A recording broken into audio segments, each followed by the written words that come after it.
जयराम जी की शुरुआत करते हैं। एक्सरसाइज 3.5 का क्वेश्चन नंबर 4 का पहला नंबर।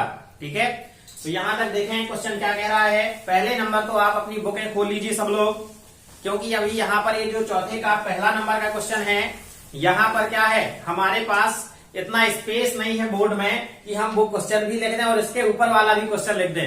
अगर हम टोटल क्वेश्चन लिखते तो ये बोर्ड हमारा क्या हो जाता, पूरा भर जाता। तो देखो वहां क्वेश्चन में ये कह रहा है कि निम्नलिखित रैखिक समीकरणों को या निम्नलिखित निकायों को या कुछ भी हो, उसे हमें किसी भी विधि से हल करना है। क्या करना है, किसी भी विधि से हल करना है। ये नहीं कह रहा है इस परिस्थिति के अनुसार हमें तो उनके क्या करने हैं, मान निकालने हैं। यहाँ कोई विधि का नाम नहीं दिया है, जो विधि हमसे आती है उस विधि से हम क्या करेंगे, लगा देंगे। तो देखो क्वेश्चन इसी का चौथे का पहला वाला जो मेन क्वेश्चन है वो ये कह रहा है, एक छात्रावास के मासिक व्यय का एक भाग नियत है। ये वाला क्वेश्चन अपन को हर एक एक्सरसाइज में मिल रहा है ना। एक तो नियत वाला 3.3 में भी मिला था, 3.4 में भी मिला था और 3.5 में भी ये क्या हो गया, नियत वाला मिल गया। एक वाला जो 3.3 एक्सरसाइज थी वहां मिला था हमें टैक्सी वाला, 3.4 में हमें क्या मिला था, पुस्तक वाला, और यहाँ पर क्या मिल गया, हॉस्टल वाला। टैक्सी से चले पुस्तक पे आकर के कहां पर आ गए, हॉस्टल में चले गए खाना खाने के लिए। ठीक है, एक छात्रावास के मासिक व्यय का एक भाग क्या है, नियत है, तथा शेष इस पर निर्भर करता है कि छात्र ने कितने दिन भोजन लिया है। फिर जब एक विद्यार्थी ए को जो 20 दिन भोजन करता है, 1000 रुपए छात्रावास के व्यय के लिए अदा करने पड़ते हैं। जबकि एक विद्यार्थी जिसका नाम है बी, इसको जो 26 दिन भोजन करता है, पहला वाला कितने दिन भोजन करता है, 20 दिन, और दूसरा वाला कितने दिन भोजन करता है, 26 दिन। छात्रावास के व्यय के लिए 1180 रुपए अदा करने पड़ते हैं। नियत व्यय और प्रतिदिन के भोजन का मूल्य ज्ञात कीजिए। देखो थोड़ा सा क्या होता है, जब तक हम क्वेश्चन का बेसिकल चीज ना समझे तब तक हमें क्वेश्चन समझने में आनंद नहीं आता। समझे में नहीं आता तो आनंद कहां से आया है। जब तक हमें क्वेश्चन समझ में नहीं आएगा तब तक हमें उससे मजा नहीं आएगी। जैसे अपन लोगों के कोई एक्सरसाइज होती है, हमसे क्या होती है, बन जाती है, सर वो तो बहुत इजी है, बहुत सिंपल है और उसको लगाने में बहुत मजा आता है। अरे मजा नहीं आता, आपसे बन जाती है इसीलिए अच्छा लगता है, और जो नहीं बनता है तो वो क्या लगता है, बोरियत लगने लगती है। अरे बोले वो कौन लगाए, यही होता है ना। तो यहाँ देखो पहले हम उसका बेसिकल फंडा जो होता है वो क्या करते हैं, समझते हैं। यहाँ एक बच्चा जाता है हॉस्टल में, यानी कि उसका अगर वहां हॉस्टल में रहना है तो निश्चित किराया है कितना, तो वो लगना ही लगना है, चाहे वो 1 दिन के लिए रहे चाहे वो 1 महीने के लिए रहे। बात समझ में आ रही। यहाँ मासिक तो नहीं लगा, हाँ लगा है मासिक व्यय। यहाँ पर 1 महीने के लिए उसे उतना तो जितना भी है चार्ज, वो तो क्या है, लगना ही लगना है। उसके बाद डिपेंड करता है उसके ऊपर कि बच्चा जो है वो कितने दिन भोजन करता है। भोजन का अलग लगेगा, बाकी वो तो फिक्स लगेगा कि इतने तो लगने ही लगने हैं 1 माह के। अब पता नहीं है अपन को कितने हैं, वो फिक्स लगना है। अब मान लीजिए हमने 10 दिन का भोजन किया तो हमें 10 दिन के वो रुपए लगेंगे और जो फिक्स था वो रुपए लगेंगे। दोनों को टोटल करके हमें क्या करने पड़ेंगे, जमा करने पड़ेंगे। तो बात समझ में आई। यहां पर देखें उसी तरीके से यहाँ जैसी जैसी कंडीशन कहेगी, यहाँ 2 बच्चे जाते हैं, एक बच्चे का नाम है ए, कहां गया ए, और दूसरा बच्चा है यहाँ पर बी।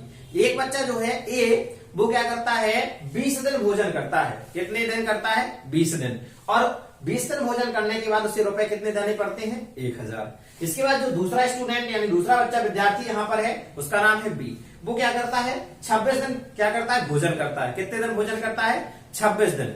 26 दिन भोजन करता है और उसे रुपए देने पड़ते हैं 1180। ठीक है, वो 26 दिन भोजन नहीं करता, 26 दिन वो भोजन हॉस्टल में करता है। अब जितने दिन रहेगा या उसी हिसाब से भोजन करेगा कि नहीं करेगा। चलिए यहाँ देखते हैं। ऐसा नहीं कहना कि सर ये वाला बच्चा बहुत अच्छा है, 20 दिन भोजन करता है, 10 दिन क्या करता है, कुछ नहीं। यहाँ देखो तो हम क्या करेंगे, हल माना कि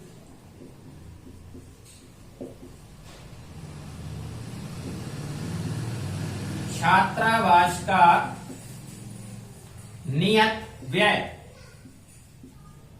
ठीक है, अपन मासिक भी लिख सकते क्योंकि क्वेश्चन में क्या लगा, मासिक।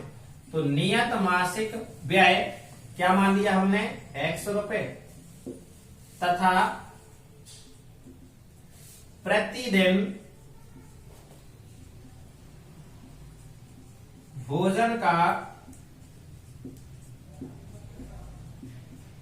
मूल्य ₹y है।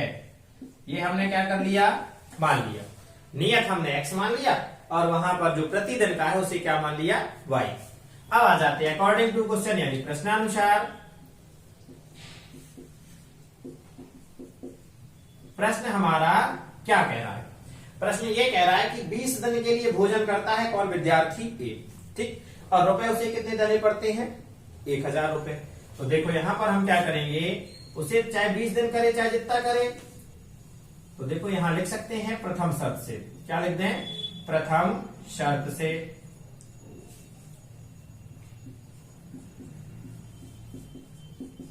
ये 20 दिन भोजन करने का व्यय, देखो विद्यार्थी, और अच्छा डिटेल से चले तो विद्यार्थी ए का 20 दिन भोजन करने का व्यय बराबर वो कितने रुपए देता है, 1000 रुपए। तो देखो नियत तो लगना ही लगना है, ये तो पक्का है, तो ये हो जाएगा नियत व्यय प्लस कितने दिन करता है, 20 दिन भोजन का मूल्य, ठीक है, बराबर का कितना हो गया, 1000। अब नियत हमने क्या माना, x, 20, और प्रतिदिन का, देखो यहां क्या लगा, प्रतिदिन भोजन का मूल्य क्या माना, y, तो यहां क्या लग जाएगा, y, और बराबर का कितना है, 1000। इसे बना दिया हमने समीकरण नंबर 1, ठीक है। अब उसके बाद फिर आ जाते हैं प्रश्नानुसार दोबारा से।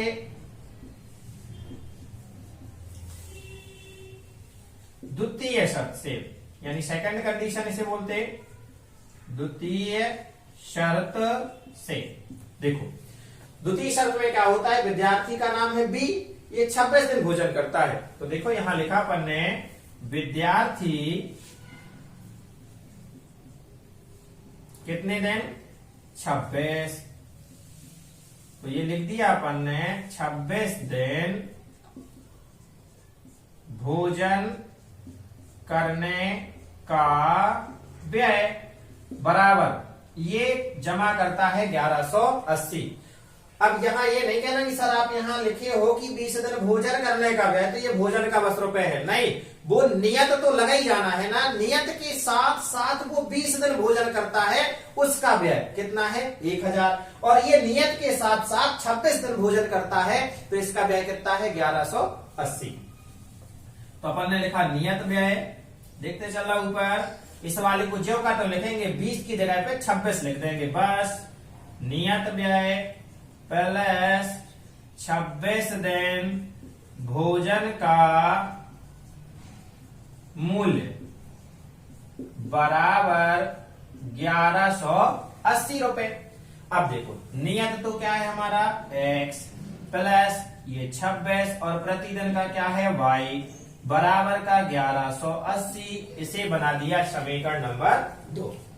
अब हम समीकरण 1 हो गया, समीकरण 2 हो गया, हमारे पास 3 विधियां हैं। कौन कौन सी विधि है, नंबर 1 है प्रतिस्थापन, नंबर 2 है विलोपन, और नंबर 3 है क्या, वज्रबंधखंड। 3 विधियां हैं, किसी भी विधि से हम क्या कर सकते हैं, सवाल लगा सकते हैं। तो सबसे सरल हमें जो भी लगे, ठीक है, चाहे विलोपन लगा दे चाहे प्रतिस्थापन, डरना नहीं है, कोई भी विधि लगा दे। तो अपन यहां लगाते हैं विलोपन विधि। तो यहां लिखेंगे समीकरण 1 व 2 को विलोपन विधि से हल करने पर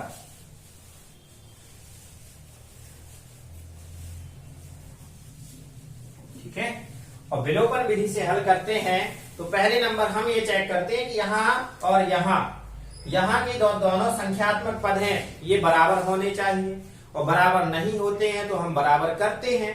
कैसे करते हैं, समीकरण 1 में इस वाले के गुणांक का गुणा करते हैं, और समीकरण 2 में इसके गुणांक का क्या करते हैं, गुणा करते हैं। चूंकि हमें ये पहले से ही बराबर दिखाई दे रहे हैं तो हमें गुणा करने की आवश्यकता नहीं है। जब गुणा करने की आवश्यकता नहीं है तो हम डायरेक्टली लिखेंगे, क्या लिख दिया अपना, x प्लस 20y बराबर का 1000 लिख दिया। और सेकंड वाला भी हम क्या करेंगे, जो का तो लिख देंगे, x प्लस 26y बराबर का 1180। इसके बाद हम ये चेक करते हैं दूसरे नंबर, इनकी चिन्ह एक जैसे हैं या नहीं है। अगर चिन्ह हमारे एक जैसे दिखाई देते हैं तो हम यहाँ पर क्या लिखते हैं, घटाने पर। तो यहाँ लिख दिया हमने घटाने पर। अगर हमारे चिन्ह अलग अलग हो जाते, मतलब यहाँ एक प्लस का और एक माइनस का, तब हम लिखते यहाँ पर जोड़ने पर। ठीक है, अब हमने यहाँ क्या लिख दिया, घटाने पर। और जब घटाने पर लिख देते हैं तो नीचे वाले के हम क्या करते हैं, चिन्ह बदल देते हैं। तो ये वाला काय का है, प्लस का, ये काय का हो जाएगा माइनस का। ये वाला काय का है, प्लस का, अब काय का हो जाएगा माइनस का। ये वाला 1180 का है, प्लस का ना, तो ये वाला भी काय का हो जाएगा माइनस का। समझ में आ रही ना? ठीक है, इसके बाद हमने आपसे ये भी बताया था, अगर ये चिन्ह बदल गए तो अब ये वाले चिन्ह किसी काम के ना कहलाए। अब ये वाला x कहलाया माइनस का, ये 26 कहलाया माइनस का, और 1180 कहलाया माइनस का। ये दोनों कट जाएंगे। अब देखिए, 20y काय का है, प्लस का, 26y काय का है, माइनस का। अगर एक संख्या प्लस की है और दूसरी संख्या माइनस की है तो हम जानते हैं ये दोनों आपस में क्या हो जाते हैं, घट जाते हैं। अब घटाएंगे भी तो किस में से किसको घटाते हैं, हमेशा हम बड़ी संख्या में से छोटी संख्या को घटाते। तो बड़ी संख्या क्या दिखाई दे रही, 26। तो 26 में से हम किसे घटाएंगे, 20 को, और 26 में से 20 जाएंगे तो कितने आ जाते हैं, 6। तो यहाँ लिख दिया अपन ने 6 और ये y। अब दूसरी समस्या यहाँ खड़ी हुई, चिन्ह कौन सा लगाते, तो चिन्ह हम हमेशा बड़ी संख्या का लगाते। बड़ी संख्या क्या है, 26, और 26 में तुम देख रहे हो कि 26 में सर लगा है प्लस का चिन्ह, जबकि हम आपसे क्या कह रहे, चिन्ह बदला, वो चिन्ह क्या हो गया, समाप्त हो गया। तो ये वाला कहलाया हमारा चिन्ह कौन सा, माइनस का। तो यहाँ क्या लगा देंगे, माइनस, बराबर लगा दिया।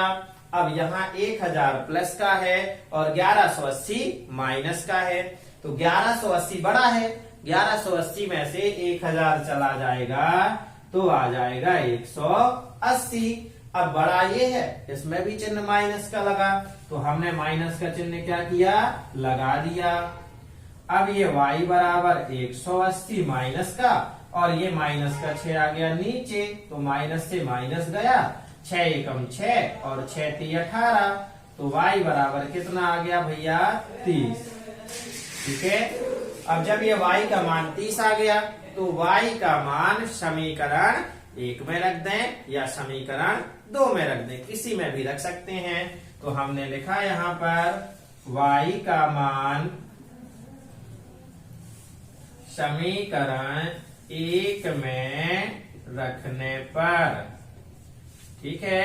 तो समीकरण 1 को देखो कहाँ गया, ये है समीकरण 1। तो ये लिखा अपन ने x प्लस 20y बराबर 1000, ठीक है ना। ये फिर इधर आ जाते हैं, ये लिखा अपन ने x प्लस 20 और y की जगह रख दिया 30 बराबर का 1000।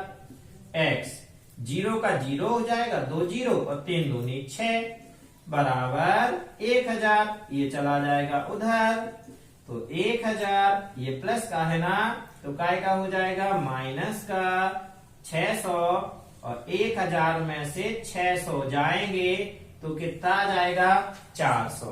ठीक है, तो ये x का मान आ गया और ये y का मान आ गया। अब हमें ये देखना कि x हमने किसे माना था। तो देखो, माना कि छात्रावास का नियत मासिक व्यय x है ना, तो x की जगह कितना लिखेंगे, 400, और इस माना की जगह पर क्या आ जाएगा, अतः। फिर आ गए, यानी तथा प्रतिदिन भोजन का मूल्य y की जगह पर क्या आ जाएगा, 30 रुपए। तो आंसर वाली हमारी जो पंक्तियां हो जाएंगी वो क्या हो जाएंगी, अतः छात्रावास का नियत मासिक व्यय 400 रुपए तथा प्रतिदिन भोजन का मूल्य 30 रुपए है। समझ में आया कि नहीं आया? तो इसे चाहे तो अपन यहां पर क्या कर सकते हैं, लिख सकते हैं। अतः छात्रावास का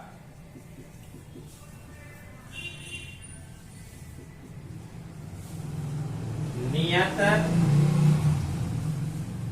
मासिक व्यय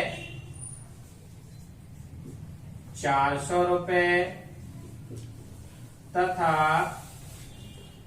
प्रतिदिन भोजन का मूल्य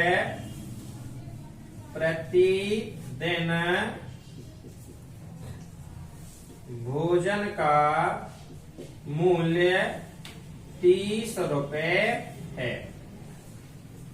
और इसके बाद हम 2 लाइन क्या करते हैं, खींच देते हैं। समझ में आया कि नहीं आया? ये हमारा उस बच्चे का जो वहां हॉस्टल में रहता है, प्रतिदिन भोजन का मूल्य उसे 30 रुपए लगता है और नियत कितना लगता है, 400।